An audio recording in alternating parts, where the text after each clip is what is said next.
Kopenhagos konferencija, bet tai nėra tik tais konferencija. Tai įtakingiausi pasaulio pareigūnai sako, kad tai yra renginys, kuris pakeis pasaulio ateitį. Ne tas, kad pakeis, bet nulems pasaulio ateitį. Tai aš manau, kad būtina apie ją kalbėti. Ir tai yra nepaprastai svarbus renginys. Ir labai svarbu suprasti, kad tai nėra kažkokia akimirksniu atsiradusi konferencija, kad ją veda daugelio metų kalbos ir dėrybos. Ir šitas pusmetis, turbūt vasaros vidurys, ruduo yra patys intensyviausi ir aršiausi.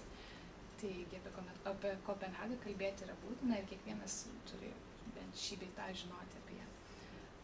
Dabar apie tai, ko siekiame Kopenhagoje, tai turbūt reikia labai sudėtingai susigaudyti tame informacijos sraute, nes susitelkia visas pasaulis, tai toks vos neprecedento neturintis dalykas.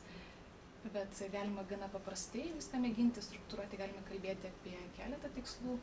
Tai visų pirma, kalbama apie laipsnišką anglies dioksido emisijų mažinimą. Tai tas minimalus toks pagrindas yra siekis 20% sumažinti anglies dioksido emisijas iki 2020 metų, lyginant su 1990 metais, ir 50% sumažinti anglies dioksido emisijas iki 2050 metų, taip pat lyginant su 90 metų lygiais. Toks yra pagrindas.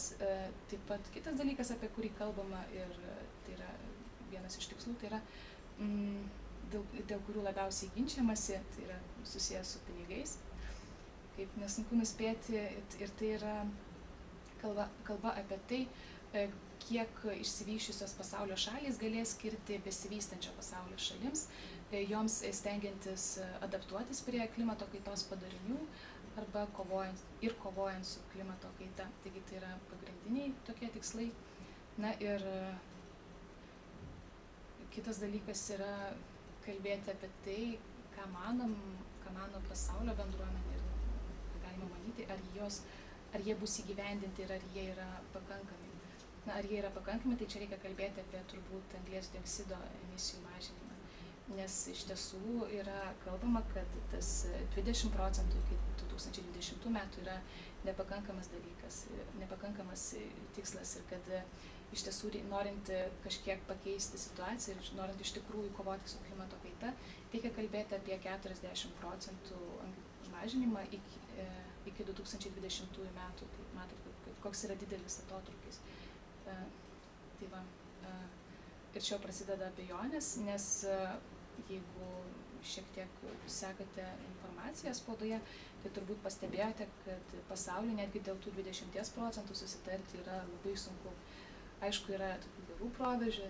Šį rugsėjį Japonija paskelbė, kad pasiryžusi savo emisijas mažinti 25%, lyginant su 90 metais.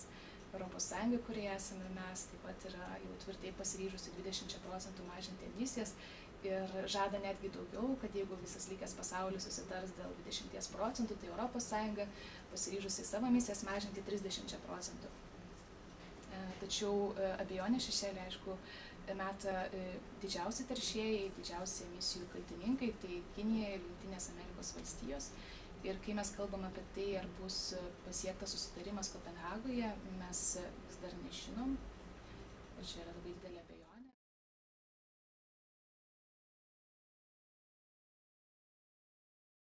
abejonė.